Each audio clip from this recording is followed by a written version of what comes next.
I am Celia Owen Smith, and Virginia Carroll Crawford and I were very best friends from the very first day that I went to school in Tennessee Colony when we were in the first grade. She was also the maid of honor in my wedding to Dale H. Smith, and we were as close as sisters. She married James H. Crawford from Atlanta, Georgia, and they reopened his business, Crawford and Company, an insurance adjusting company, following the war. Jim had to close it during World War II when he had been called to active duty, and it would become the largest insurance adjusting company in the world. Every year, Virginia returned to her parents' home in Tennessee Colony, and we saw each other on every visit. And following her mother's death, Dale and I invited her to be our house guest. And on Sunday morning, Dale asked her if she would like to visit with us to our Sunday school class, which was the Victor class, and also to attend church. When Dale and I had joined the Methodist Church in 1985, Reverend Bill Leadecker was the pastor. And shortly after we had joined, he asked Linda Sweeney, Mrs. Ben Sweeney, and I to be co-chairman of a landscape committee for the church. We met together several times, and we realized very quickly that there were some major problems that had to be addressed. For one thing, between the church building and the children's building was a huge water problem, and the erosion of the water flowing through there had undermined the walkway, and it also would often flood through that kitchen entrance that was there at the time into the basement of the church.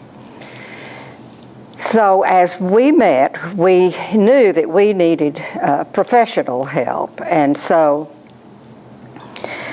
I had set up a landscape fund that had enough money in it that we would be able to hire an architect to help us, but that was about as far as we had gone with the landscape project.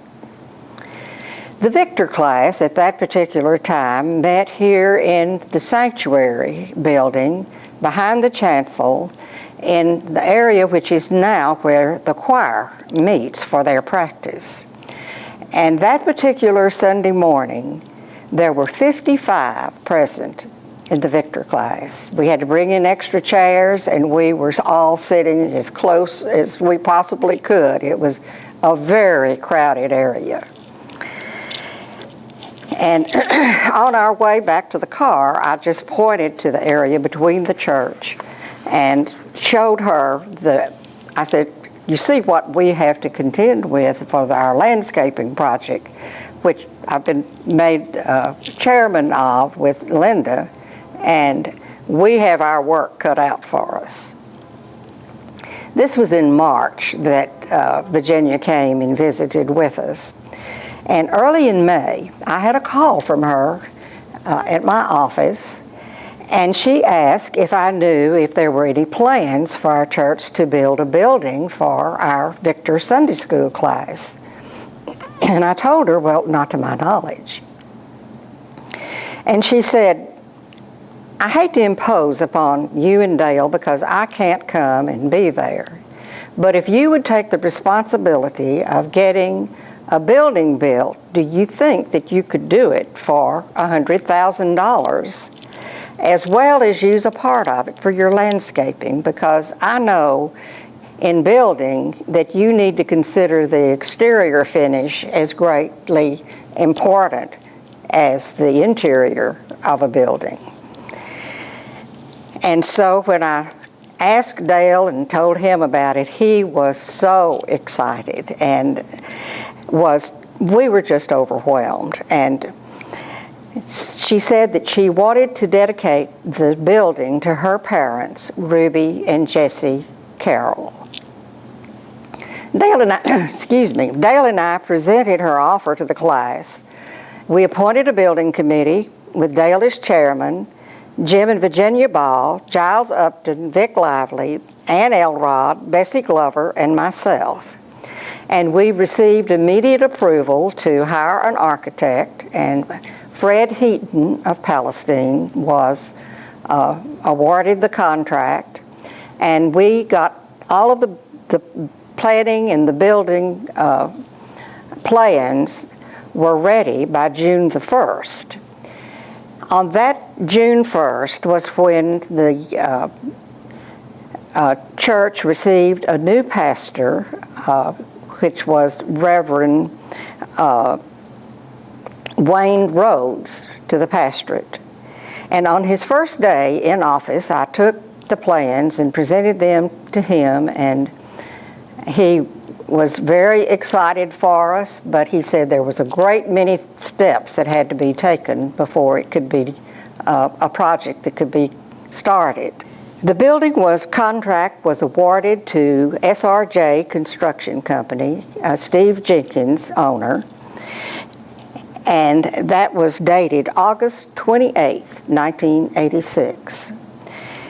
It included covered drive-through and walkways from the back parking lot between the children's building by the Victor class to the kitchen entrance of the church, which was there at that time, and across the front of the children's building to a covered drive-through on Magnolia Street parking lot. The groundbreaking ceremonies were held on Sunday, August 31st, 1986, and on September the 1st, that Monday, the actual building began on the property. Dale hand-cast the keystones over the windows as well as the lintels, and Linda and I began to get bids for landscaping, which was awarded to Brown Landscaping of Palestine. And Dale and I covered the cost of the sprinkling system, which was put in at that same time during the construction. On December the 6th, just 3 months after beginning, in 1986, the building was dedicated, and Virginia returned to be present for our open house. The building, the carpet, the drapes, the covered walkways, the landscaping, which included azaleas at the back of the church on Reagan Street, and a new brick sign on Reagan Street, were all completed within the $100,000 gift.